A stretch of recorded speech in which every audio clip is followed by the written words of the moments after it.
Hello everybody and welcome to the first lesson that we'll be covering in this series. It is over integers today, and this video will be going into the beginning and intermediate algebra series playlist. So let's go ahead and get started. So the first thing we're going to do is we're going to define what is an integer.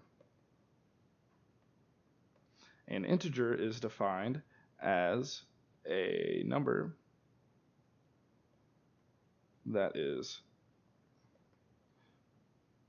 either positive,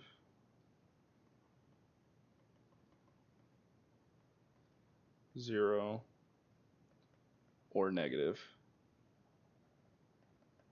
I also forgot to include in here that it's also a whole number.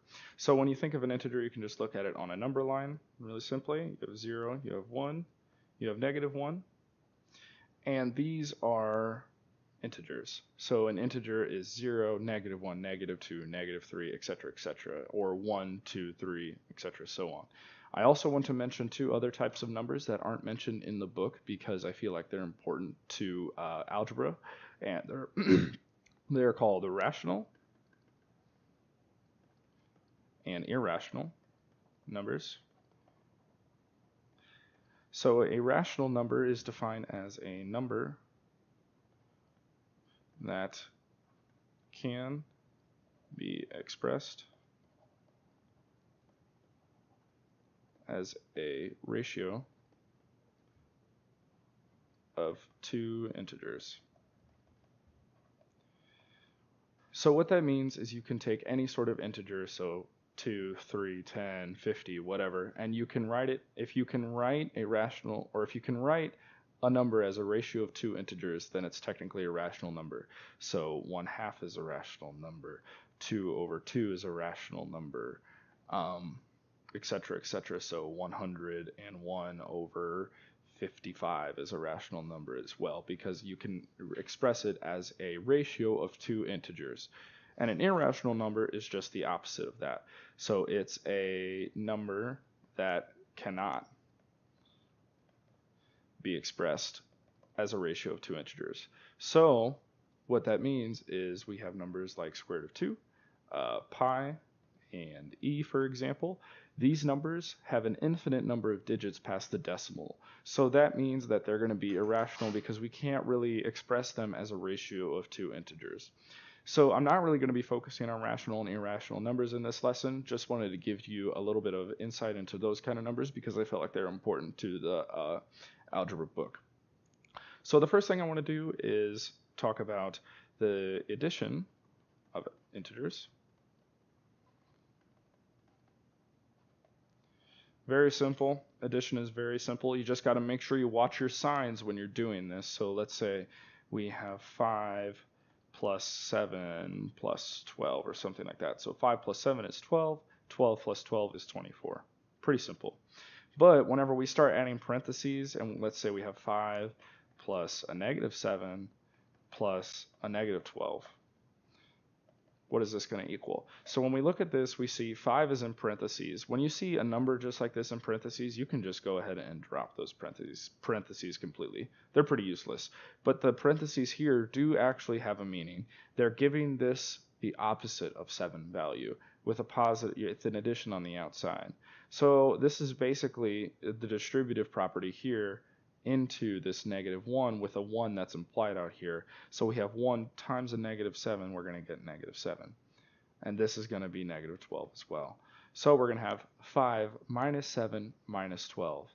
You can also just do this. I do things a little bit differently, but I would combine these two here. So we get -7, -12, we're going to get -19. -19 plus 5 is -14.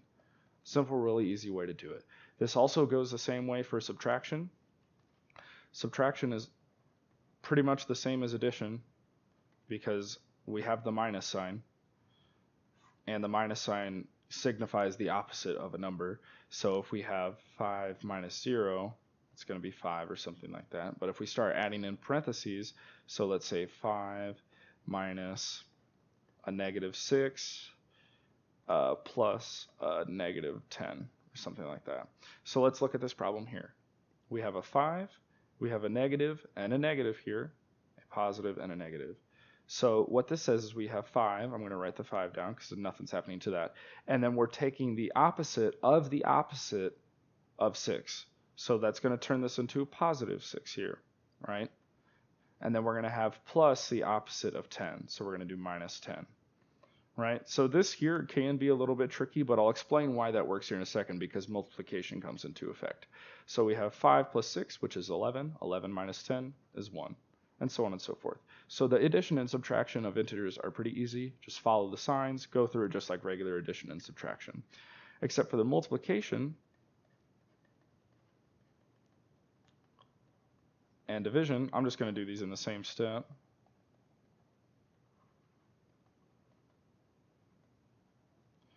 Multiplication and division of integers is a little bit different because you have to pay attention to the signs. So if you have a positive and a positive, you're going to get a positive number. If you have a negative and a negative, you're going to get a positive number. If you have a positive and a negative, you're going to get a negative number. If you have a negative and a positive, you will get a negative number. It works this way because we have a positive times a positive. So let's say we have a positive group, something here. We can signify this. This was the way when I learned when I was younger, really easy to learn. So multiplication is just repeated addition. That's a really easy way to think of it. So we have a group of 1, 2, 3, 4, 5, 6, 7, 8 dots here, multiplied by a group of 1, 2, 3, 4, 5, 6, 7, 8, 9, 10, 11 dots here, right? Okay, so we have 8 groups. What this is basically saying, let's say each one of these dots represents a group, a grouping of these dots. So we have 8 groups of 11. So if we multiply those together, we're going to get a positive because we know we have a positive number. But if we do a negative times a negative and we get a positive, that might seem a little bit confusing, but it just wouldn't work any other way in regular mathematics. There are proofs online if you want to go see them. You can just go Google why is a negative number times a negative number positive, and you'll see some proofs, but I'm not going to write out a proof here because that's a little bit over top of what I'm going to be doing in this series. So let's go ahead and let's practice what multiplication and division of integers would be. So let's think 5 times, let's do 10. 5 times 10, we have a positive number here and a positive integer here. We're going to have 50. It's really easy. So let's say let's throw in some parentheses here. Let's do 5 times, and a dot can be simplified as a multiplication symbol if you did not know that. 5 times, let's do a negative 10 here. So we got to pay attention to the signs here. We have a negative and a positive. So a positive times a negative number is going to be a negative number. We know that. And 5 times 10 is 50. Very simple. So what you need to pay attention to is whenever you have parentheses around numbers or something like that.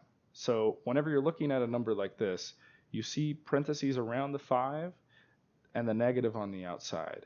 Whenever I will be covering order of operations in the next video, but the distributive property, as you should know, will multiply in here. So we'll do the negative 1, you can think of it as a negative 1. It's just implied there. Negative 1 times 5, so then we get negative 5, etc. So just really pay attention to the signs that you're given and make sure that you know a negative times a negative is a positive times a negative is a negative, and so on and so forth. The same thing works for division. Just keep the sign straight. If you're doing a negative number, let's get a new screen here. Let's do negative 100 divided by 50. So we have a negative number, negative integer, over a positive integer. Now, if we remember, we have a negative and a positive, so a negative divided by a positive is going to give us a negative number. We know that, okay? And then we just do the simple division here. 50 goes into 100 how many times? 2 times, etc. So it's pretty simple. The whole idea of integers and addition, multiplication, subtraction, all pretty easy. It's very simplified. In the applications of integers can be used in almost anywhere. The reason why negatives are really important is because they come in use for things like debt and temperature and other things where it doesn't really make sense. Those concepts in life, they don't really make sense unless you're using a negative sign. So negatives are definitely helpful in real life. This was a pretty simple lesson. This should be prerequisite knowledge into this series, but if you're not, this is a quick rundown of it. I would like to thank everybody for watching this video. You can follow me on Twitter, follow me on Facebook. The links will be in the description below. Like this video if you like this video, dislike it if you didn't, and please subscribe if you'd like to see more content. Thanks, and I appreciate it. Have a good day, guys.